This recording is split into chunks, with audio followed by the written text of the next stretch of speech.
Guys, Maldives నుండి India 28 islands ని కొనేసిందంట. Main road మీద ఎంతకన్నా మంచి ప్రాపర్టీ దొరకలే నీకు. రవీంద్ర భారత్ తీసుకో. ఇది గవర్నమెంట్ కాదండి. పోయింది. ఇది గవర్నమెంట్ దగ్గర. రవీంద్ర అంటే నేను, భారత్ అంటే మావిడ. దీనికోసం మాల్దీవ్స్ ప్రధాని ఒక అగ్రిమెంట్ కూడా సైన్ చేశారు అని చెప్తూ సోషల్ మీడియాలో ఈ వార్త చక్కర్లు కొడుతుంది.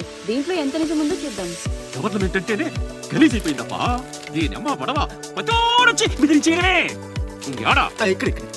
ఇంకెన్నే నా ఆస్తి కూడా రాసిచ్చేస్తా. ఇదే లాస్ట్ సార్.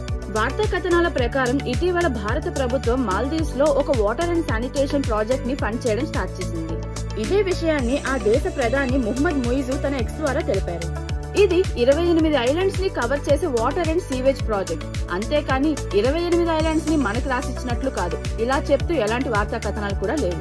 ఇదే విషయాన్ని క్లారిఫై చేస్తూ భారత ప్రభుత్వానికి చెందిన PIB ఫ్యాక్ట్ చెక్ ఒక ట్వీట్ కూడా చేసింది. కాబట్టి ఈ పోస్ట్ లో చేస్తున్న క్లెయిమ్ ఫేక్ న్యూస్ మీరు సోషల్ మీడియాలో ఎక్కడ వెతికినా దొరుకుతాయి. కానీ ఫ్యాక్ట్స్ మాత్రం ఫ్యాక్ట్లీ తెలుగులోనే దొరుకుతాయి. మీరు కూడా ఇలాంటి ఫేక్ న్యూస్ బారిన పడకుండా ఉండాలి అంటే ఫ్యాక్ట్లీ తెలుగుని ఇప్పుడే ఫాలో అవ్వండి.